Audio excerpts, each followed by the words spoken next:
So in Moroni, chapter 9, verse 9, there's a verse that's caused some controversy. Okay?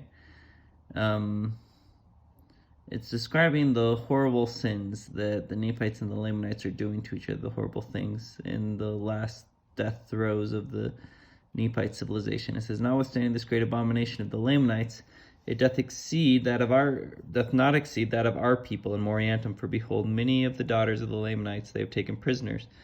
And after depriving them of that which was most dear and precious above all things, which is chastity and virtue. Okay, so this is saying that one, chastity and virtue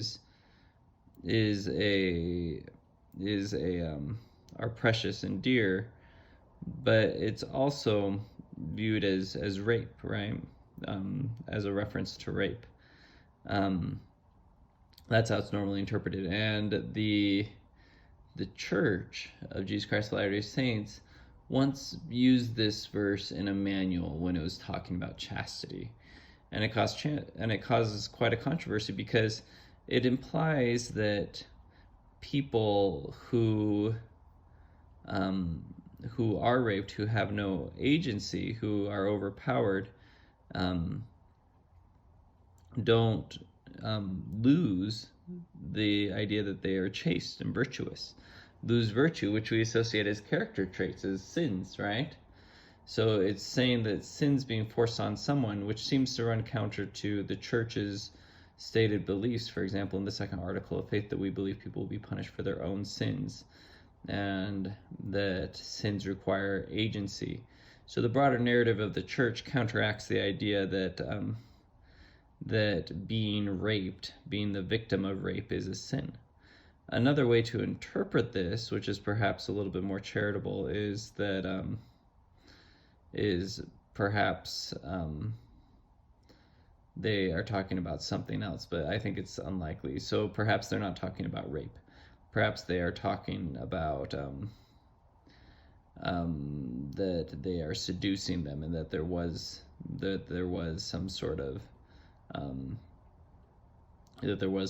agency on the woman's part. But I don't think that is likely, considering the context and that afterward that the Nephites murder them and that they were taking prisoners of war.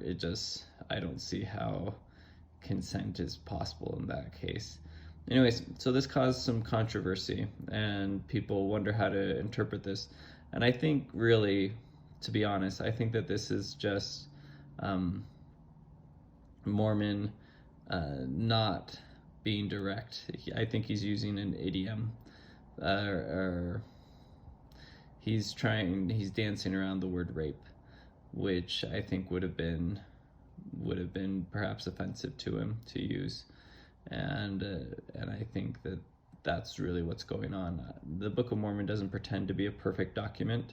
It pretends to be the most correct of all books, but it has a low opinion of both itself. It readily admits that it has flaws in it, and it readily admits that lots of those flaws come from the use of language. And I personally believe that this is one of them, that the Mormon is talking about rape, but the way that he's phrasing it is not consistent with the theology that he's laid out in other parts of the book about agency.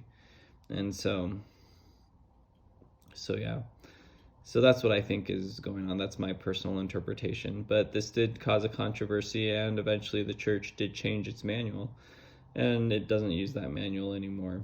And it doesn't, from what I can tell, I don't know of any instance where it uses this verse to talk about chastity in a sense, because this is clearly not a case where where the women are sinning. It's a case where they are the victims of a horrible sin.